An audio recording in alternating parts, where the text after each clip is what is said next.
Okay, so today we're going to do a teaching on John Laidlaw's Bible Doctrine of Man. I think this is an easy way to make the comparisons between really what are the three major contesting systems of thought concerning doctrines of man, or what secular people would call psychology. So what we have here is we've got the biblical view, and we've got the view of Plato, the Greek. He holds a lot of similarities with Eastern thinkers. And then we've also got the humanists, the atheists, and they hold a lot of similarities with the pantheists. A lot of people think that they are completely different belief systems. They are not. Pantheists and atheists are almost identical in their philosophies and the way they approach how they view man, how they view man as only one substance. Plato and the Bible view man as having more than one substance, spirit and a soul, or spirit and a body.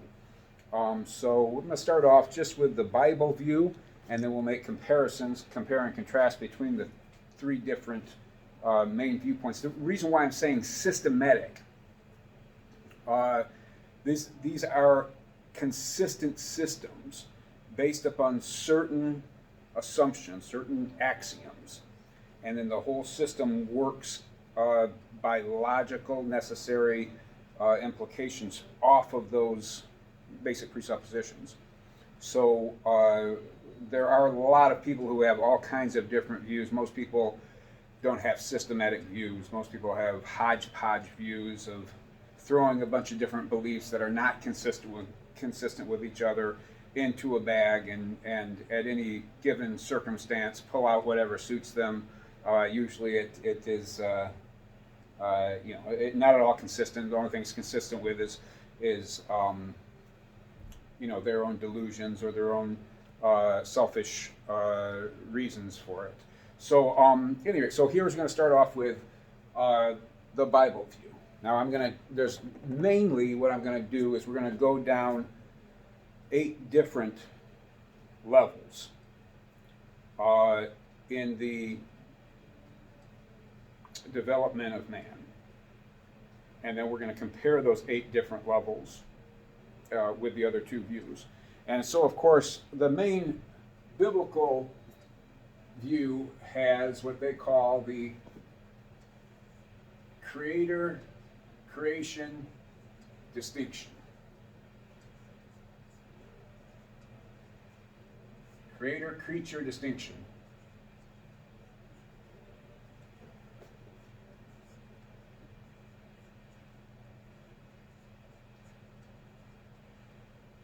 The Bible starts off with Genesis 1:1. In the beginning, God created the heaven and the earth.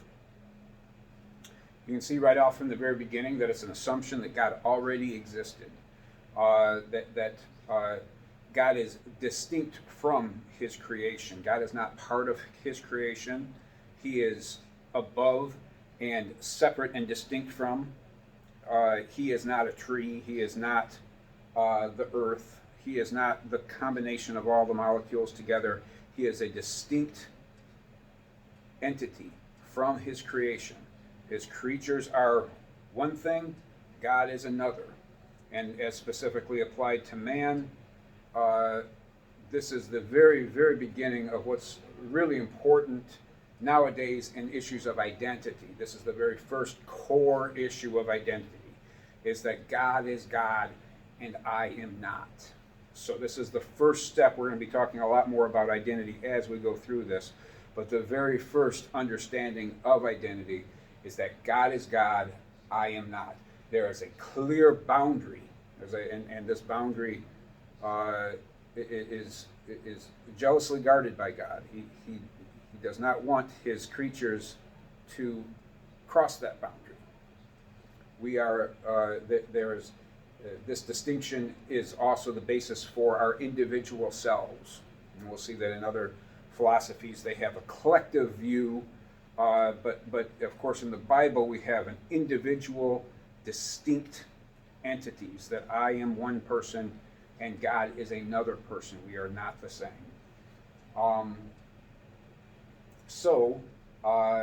There's a basic rule in logic, by the way. There's a basic rule of logic called the law of identity, that A is A and A is not B. So there's a clear distinction between,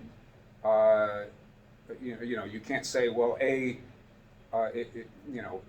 if A is not A or A is not B, you can't then say and B is A, because that would be a direct logical distinction of the law, and it would be a contrary to the law of identity.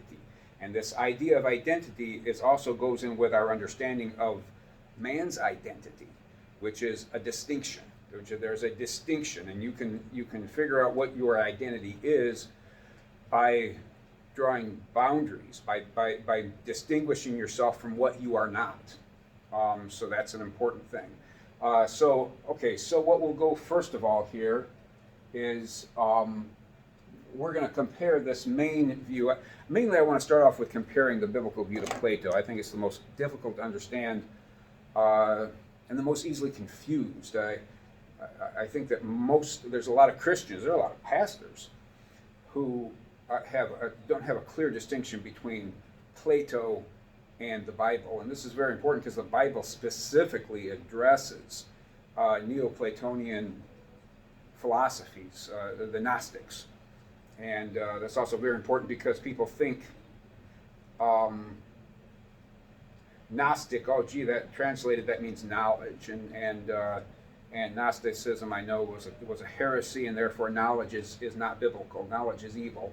And I think we need to have a little bit more in-depth understanding that their knowledge is center to the Bible. And the view of Gnosticism it's just a whole belief system. It's a whole belief system. And there's actually many different strains of it, but this is the basic foundations of it. And the basic foundation of all Plato thought is the spirit-matter dichotomy. So this is distinct from the creator-creation distinction. I'll put a little s down here. So spirit, matter, and I'm going to say dichotomy.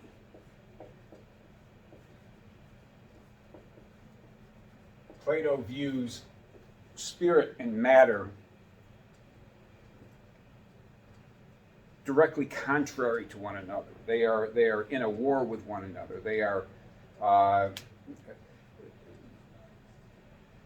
the physical world, the world of matter, is inherently evil, and that's where you get evil from. The world of the spirit is inherently good, this is an idea of the spirit matter dichotomy. This purple marker is not the best, and so their view of man is as we'll see it here shortly, is as a contradiction to each other. Like your physical body is at war with your spirit, and or of course the biblical view is that is one of the results of the fall, but it's not your inherent nature. Your inherent nature is for your body and your spirit to be in harmony, to be that's how Adam and Eve were in the garden. They were not at war with their own bodies. This will also, I'll get into it a little bit later, but of course your final destination is going to be a resurrected body. And so don't get it confused. A lot of people think, oh, well, my body's evil, and as soon as I can escape this horrible body of mine, then I'll be free from sin, and then I'll go to heaven. I'll go in a spiritual place, and that's where I'll live forever. Well, that's Plato. You know, a lot of Christians have that sentiment. It's like, well, that's not even the Bible. That's Plato. That's a heresy. What we will do is that, well, there will be a temporary time that we're in heaven, in spiritual world, but our final destination is going to be on earth, on a new earth, in a new Jerusalem, in a physical body. But we'll get into that in a second. But we're going to get into that much deeper, because that's actually one of the main points of this entire teaching, is going to be to make that distinction, make that clear difference between the Bible's view of a creator-creation distinction from what Plato has, which is a spirit-matter dichotomy, loggerheads fighting with each other. So, as I mentioned briefly before, God created the heavens and the earth. God is assumed to be self-existent,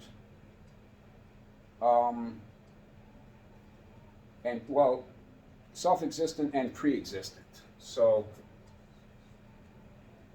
God is not dependent on anyone or anything. He is sustained by himself. He is pre-existent. He existed forever in pre-eternity.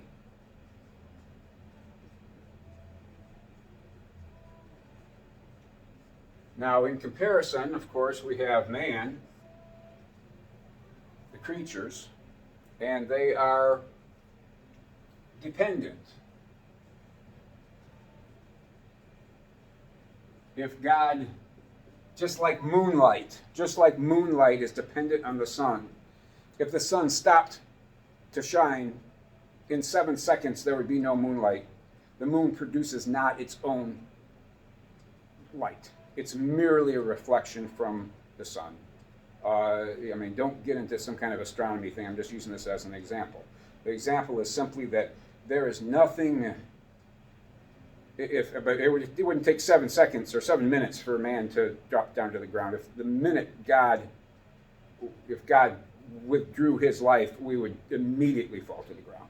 There is no. So we are completely and utterly dependent on him more than oxygen. If somebody cut off the oxygen in this room, I would probably have still 3 minutes to live. But if God cut off his provision of my life, I would instantly die. We are completely and utterly dependent, and this is not a factor of the fall, by the way. This is our nature, our eternal nature. This is the constitution of how we are made. We are made in a completely dependent relationship with God. We are not self-generating, and we are not self-sustaining. So we are in a completely dependent relationship with God. God is the upholder of all of the universe. And if he's quit upholding it, it would instantly cease to exist. Now, as far as God being eternal, God is eternally pre-existent. He always has existed. That's what you see in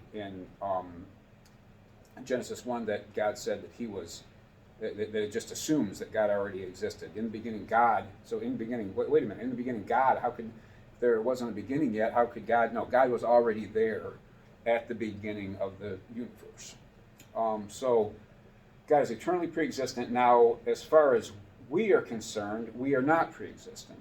The Bible says in Genesis 2:7 that God formed Adam out of the dust of the earth, and he breathed into his nostril, and man became a living being. Man became a living soul. Man, at that moment, came into existence. He didn't exist before. He wasn't a spirit in heaven that already existed. No, he wasn't. And some people say, well, what happened first? It seems to like what the Bible is saying, although we don't want to be too dogmatic about it, but that he formed Adam out of the dust of the earth. And so it's almost like our body is the form. There's the mold for which our spirit is poured into. Although some people will say, no, you can't really take it like that. You got to take it as they were formed together. Maybe you could even take it as he's forming as he's building But I kind of like the idea. I think it is consistent with many other Bible verses that the body came first. There's actually a part in Corinthians where it says the body is first, and then the spirit. I have to get that Bible verse. But at any rate, so we did not pre-exist. Our spirits did not pre-exist, or Adam's spirit did not pre-exist his body, and so. So we have these basic ideas. Now, what is Plato going to say about these ideas? Well, for Plato, there's the spirit-matter dichotomy has to do with what is a microcosm. Cosm meaning the word coming from the word cosmos. That micro meaning that we are each a small representation of the entire amount. If you got a big bowl, and mixed it with salt and pepper, and swirled it all around and really, really mixed it up, you would have equal consistency of salt and pepper in any little thimble that you picked up. And so we're talking about Plato now. So if you picked up a thimble, you would get an equal amount of pepper and an equal amount of salt, or what did I say, sugar or salt, whatever. So you'd have an equal amount. And so just as the world in Plato's view is made up of an evil matter, everything that you see with your physical senses, everything that's with your five physical senses, the phenomenal is what he would call it, is evil. And then everything that is spiritual is good and it's divine. See, now it's important to make the distinction. In Plato's view, the demiurge, the creator, isn't really, well, the maker. He's not a creator. He didn't create these things. These things were already pre-existent. The spirit world was already eternally pre-existent and divine. The evil world of matter was eternally pre-existent. He merely designed and put it into a form. He didn't create it like the God of the Bible creates it ex nihilo, anyway, out of nothing. It created everything out of nothing. It did not exist before, and God created it. Matter came into existence whenever God spoke. So in the Plato view, we have man as a microcosm of that evil matter, which is our bodies, this prison that we are in. Their view of the body, it's very different from the biblical view. The biblical view is that man's body is the temple of the Holy Spirit. It's not that, we should not view the man's body as an evil, for Jesus came in the flesh. So we don't view the body as evil. Of course, that's not Plato. Plato views the body as a bird cage that's holding in this bird, our spirit, that's yearning to fly free, and that's their view of salvation, is to die. So there's actually a funny part in what was that, the series with Johnny Depp, the Pirates of the Caribbean, where they have these pagans who are put Johnny Depp in a big bird caged thing and hang him out over a ravine, and they're saying they believe you're a god and they're going to do you the service of setting you free. So so anyway, they're going to kill him, and so Johnny Depp has to escape out of that. But so the view that man's body is this evil bird cage from which our wonderful soul, our spirit, which is completely perfect. It's never corrupted by anything. There's no fall. That the fall is the incarnation for Plato. So, at any rate, so the evil body and the divine spirit. Okay, and so if you think about, suppose you think about, how do we think about spirit? Our spirit is, Plato's spirit is one with God. So for Plato, each of our spirits are divine. They are God. So we are what his view of salvation really was his view of a type of redemption is that we just need to remember that we are God. We forgot that we were gods, and that we are part of. You think of the ocean. So if the ocean is made up of all of salt water, and I take this clay pot and I dip it in the ocean and I pick it up and I've got a little bit of the ocean in this clay pot. That salt water is the ocean. It's just part of the ocean. I just got a little bit of it. It's a little microcosm of it. So what's yearning to be poured back into the ocean, to be one with the rest of the divine. So our spirits are actually divine. We just, when we were incarnated, we forgot. We got dipped in the sea of forgetfulness, and we forgot that we are divine, and we just have to remember. And the way we remember is by self-reflection. We reflect on our soul, and that's how we come back into remembering. Oh yeah, I'm divine. I'm completely holy. And so this is a lot of people think that this seems like a much better view. Well, obviously it is. It's a flattering view. You're not going to have to deal with anything like sin or a fall or needing a creator. It's a flattering view. You are divine. Oh wow, I guess I am. I'm so great. But of course,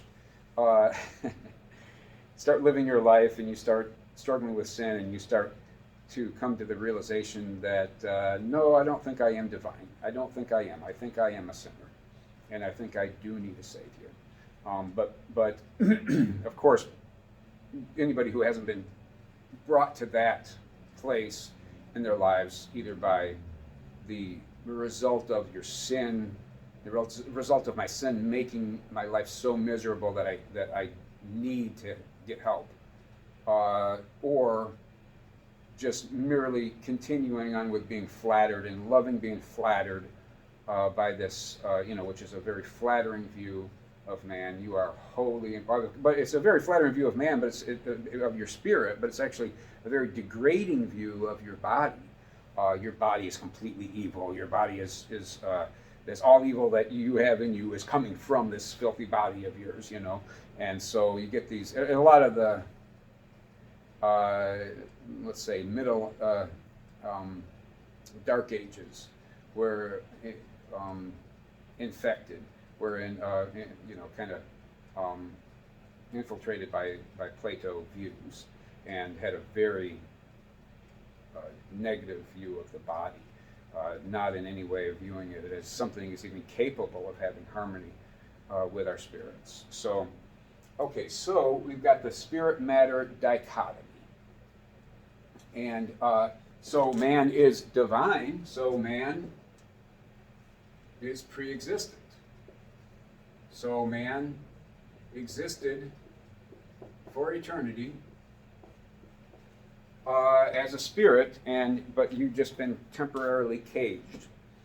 But you have this divine quality. And by the way, anytime that you do attribute a divine quality like eternality to anything or anyone, you're giving that thing, that person, you're equating that person with God.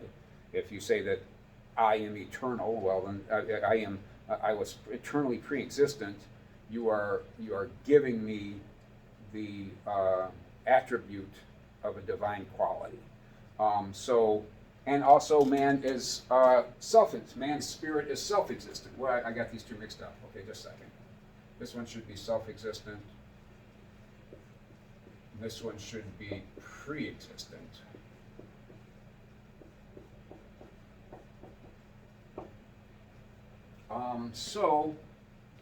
We can see where obviously we're already having some very distinct differences between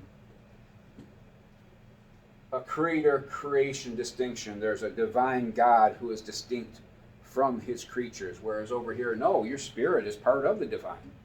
There's not really a distinction. You're part of it. Your identity is not distinct from God. You are one with God. You are the same with God. And this is what we're going to see here shortly, where it kind of gives you a view that you are equal with God. And this is a major important point too. And this is the next one that we're going to get to in the biblical view. And this is one of the more important ones, is the view that God is above us. We are not equal with God. And so God is not equal, and he is above us. He is above his creation. Okay? And so that is not to say that man is degraded, but man is below God. But that is not to say that man is a worm. And a lot of people, I think there's also in the effort that you can do it, you can speak of it in very contrasting terms. As compared to a worm, that's how much God is above us, but actually much more above us than that. But we don't want to, I don't really like those kind of comparisons, because then it gives people the impression that we are to think of ourselves as worms, whenever that is not the way that the Psalms has it in Psalms 8. Psalms 8 speaks of man as having a very high place. He is created just below the angels. That he is, and so we want to talk about, this is the basis for God's order in the universe, is that there is God is in an authority above us. So God is above us. Two ways to think of it is God is above us in his substance, and God is above us in authority. Substance, his nature is that much above us. Just as our nature is above those of animals, or above that of a worm, but not just in our substance is God above us, but also God is obviously the authority over us. And this is the basis for a moral system. We're going to make some important distinctions between the moral systems of these other view and the view of having a moral authority that is above us, which really these other views don't really have. Well, I guess Plato has a view of morals, but in Plato's view, we'll talk about that later. That's a little bit too much to get into. But so we've got the substance that God is above us, and the authority that God is above us. But then also, man is above the animals. We should say that man is above the animals. So the animals are below man, and also in the Genesis, God said that he set Adam and Eve in dominion over the animals. So he delegated his authority to say that man is above the animals in authority, but also man is superior to the animals. Animals don't have capacities that men have. They don't have rational capacities. They don't have moral capacities. You see, this is one reason why you don't really punish an animal, you train an animal. You don't.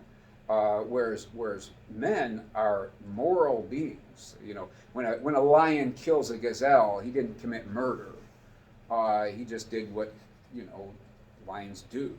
But whenever man kills, or whenever a wolf tears out another wolf's throat, that is just the law of the jungle. He didn't do anything evil. We wouldn't call that a morally evil thing. Whereas with man, if he murders another person, then obviously that is a breaking of one of the Ten Commandments. And this is the basis of the moral organization here. So animals are below us in authority and below us in substance. Now, there's a lot of people that really buck about this. Wait a minute, animals, that's speciesism if you're saying that animals are below us. And invariably what happens when you do try to make man equal as opposed to unequal with let's see, write this down. Man is not equal with animals.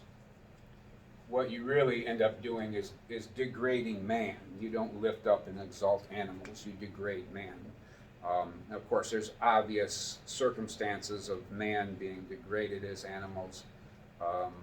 We've got where you got in the 1800s where we had slavery, and men were treated as if they were animals, like as if they were beasts.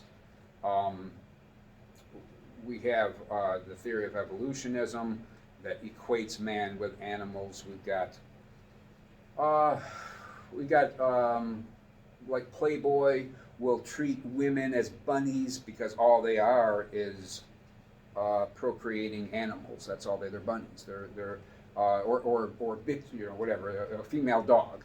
So that's all they are. Is their purpose is merely to of course with the atheistic system, they don't view man as having a soul, which is very important because that's where man's personality is.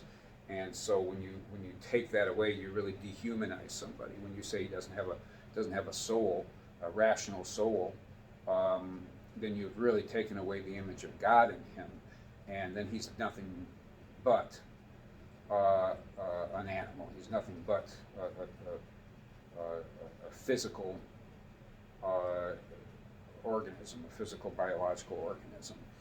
So we've got the view of that man is,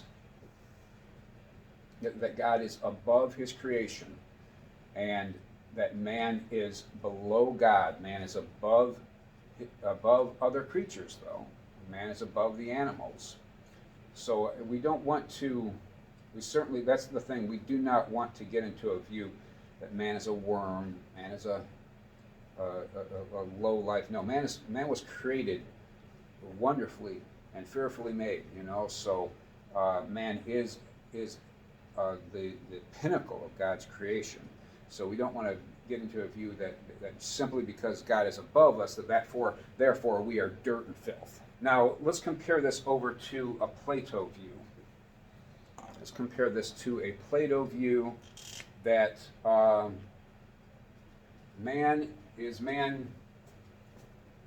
is God above man? No, man is equal with God. And I put a little g here because I don't believe that this is the God of the universe. I'm talking about the Plato God. And so that man is divine. Man is one in substance with the divine, with God. And there is a merging together of identities. So we are God. I am God. That's who I am. And so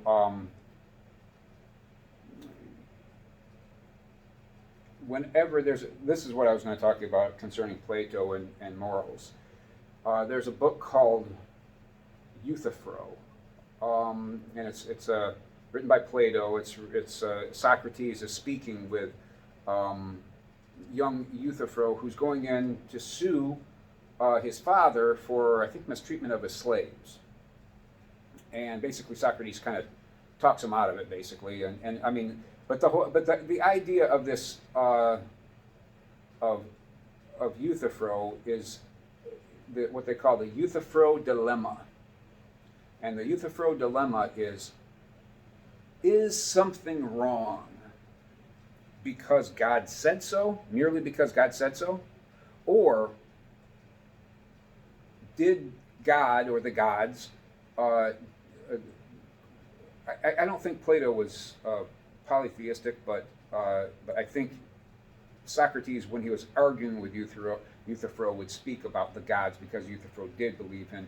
I think actually that's one of the reasons why Socrates got executed, was because he didn't really believe in the polytheistic Zeus and Hera and what all those Greek gods were. So, but the Euthyphro dilemma is simply this: did God is right and wrong, God's view of right and wrong, is that something that God made, and just because God said so? Or is it something that God recognizes? That there are these moral laws that exist in the universe that God merely recognizes. You see, for Plato, the universe already existed. He's not, this is not. So God is recognizing these rules in the universe, and he's merely recognizing what's already there. Now, that is not biblical. That is not the way the Bible thinks about it. The Bible thinks about God, what is right and wrong. It's right or wrong simply because God has commanded it so.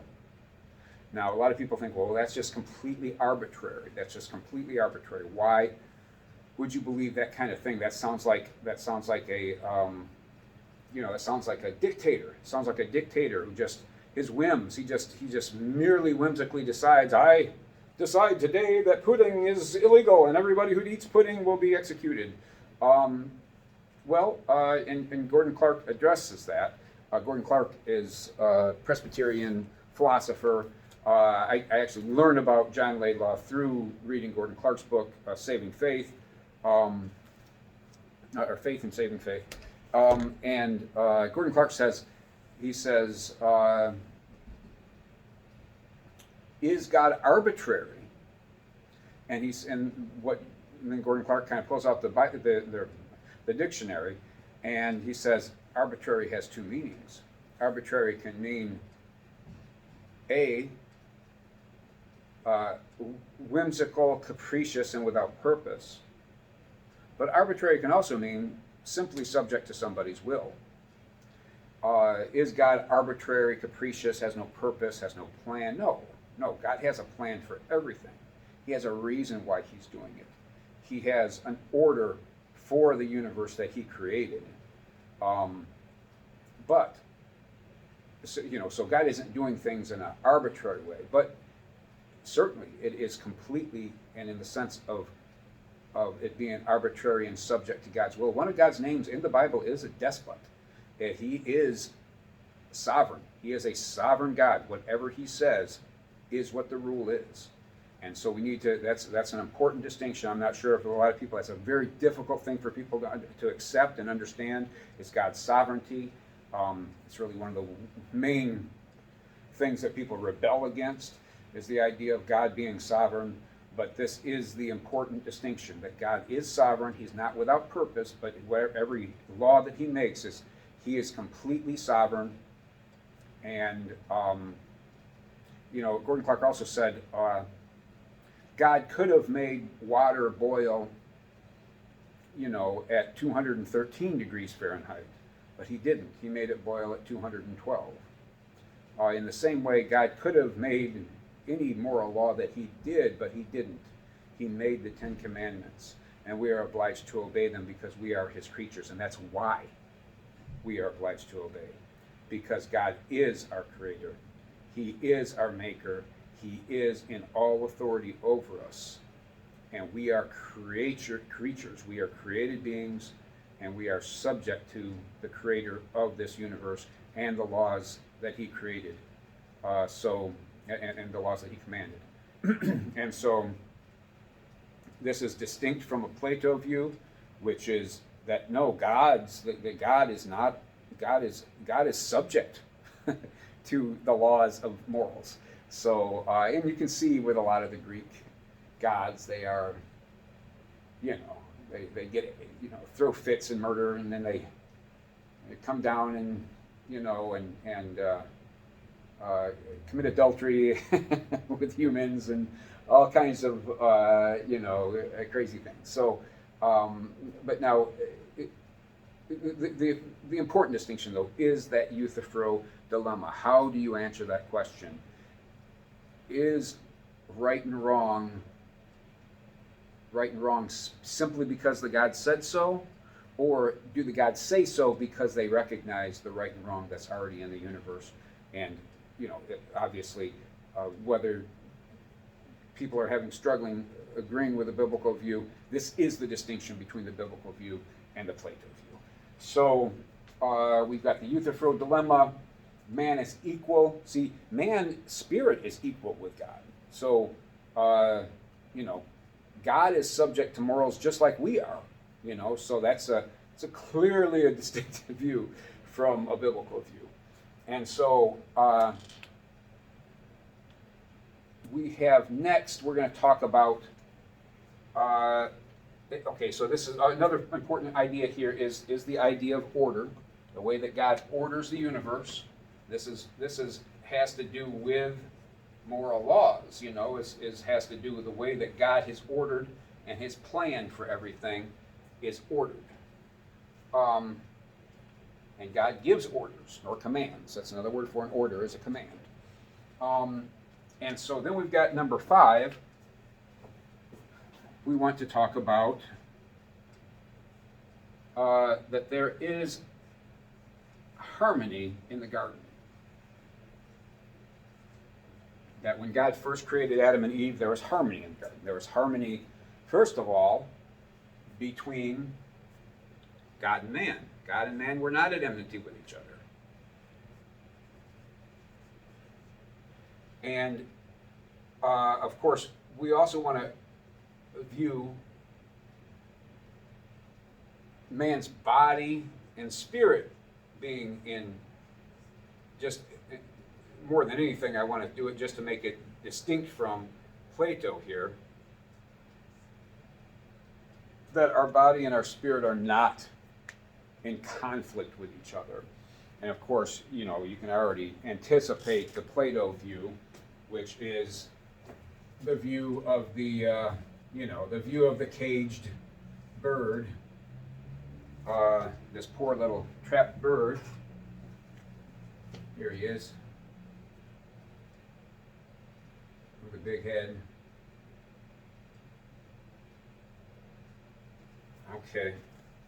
And so this little trapped bird, and there is a conflict that isn't resolvable, an inherent conflict from the time that the demiurge got drunk and incarnated man's spirit, man into a spirit. And so what we can see here with the Plato view is there's a schism. There's this unresolvable, irreconcilable schism in man between his spirit and his body. It's almost like a schizophrenic. It's a dissociation. You dissociate from your body. There's a view that I am my spirit and I'm not my body. This is the next major point that we want to talk about in the view of identity. That in the biblical view, you are your spirit and your body. You are both. You are not.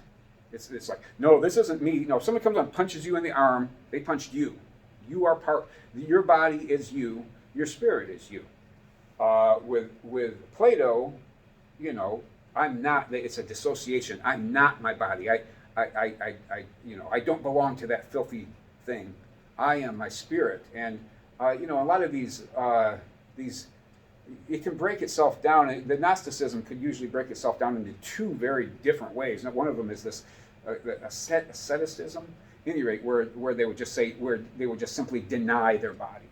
They would sit in a hut and drink water and eat rice and wear a loincloth, and then they were completely didn't tend to their body. Their body was nothing. But then you could also they also took it in a different direction, which is, well, if our bodies are not me, then you could have temple prostitutes who are doing anything, but they're holy. Their spirits are holy, but their bodies are prostitutes.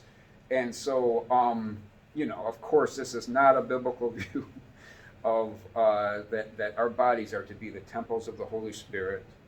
That and this is the next thing I want to get into, even before going much further into 6, 7, and 8, which I kind of ran out of room for anyway. Is I want to make a clear distinction between this spirit-matter dichotomy view and the creator-creation distinction. So I'm going to pause for a moment and go get that for